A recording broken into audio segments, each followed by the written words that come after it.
معاشرے کے اندر نماز بکھرنے لگ گئی ہے، دین کا قیام بکھرنے لگ گیا ہے۔ اس وقت جو مجھے اور آپ کو یہ کورونا وائرس جو ہر طرف پھیل کر مجھے اور آپ کو پکار پکار کر کہہ رہا ہے، لوگوں اپنی دوئی دین کی طرف رجوع ہو جاؤ، دین کے احکامات کی طرف رجوع ہو جاؤ اور اپنی دین کی نیا کو سیدھے راستے کی طرف گامزن کرو۔ اسی میں تمہاری بھلائی ہے، اسی میں تمہاری رہنمائی ہے اور اسی میں تمہاری ہدایت پوشیدہ ہے۔ اسی لیے مسجدوں کو آباد کرو۔ اسی وجہ سے تو نبی کریم صلی اللہ علیہ وسلم نے یہ بھی ارشاد فرمایا کہ گھروں کو قبرستان نہ بناؤ۔ گھروں کا قبرستان بننا یہ ہے کہ جہاں نماز کی ادائیگی نہ ہو، جہاں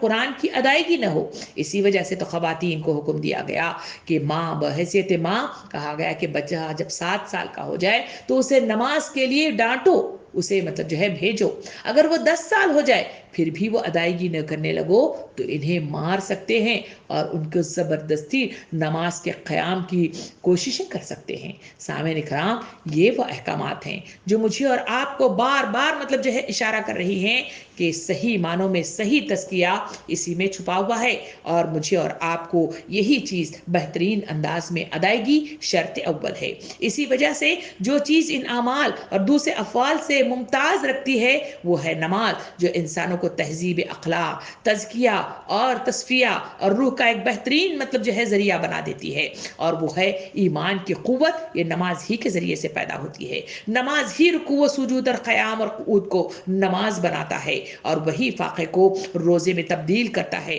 اور وہی ٹیکس کی ماہیت جو مختلف عبادات ہم دیکھتے ہیں، تو اس میں مجھے اور آپ کو انقلاب پیدا کرنے والے جو چیزیں پیدا کراتے ہیں وہ یہی ہے نماز، روزہ اور زکوٰۃ اور حج، اور یہی وہ چیزیں ہیں جو مجھے اور آپ کو بار بار اشارہ کر رہی ہیں کہ اس کے قیام کے لیے نماز شرط اول ہے۔ جہاں نماز کی ادائیگی صحیح شعور کے ساتھ ادائیگی ہوگی، وہاں زکوٰۃ ہو، حج ہو، عبادات ہو، اور زندگی کے ہر شعبے کے اندر اللہ کی اتباع ہو، وہ سارا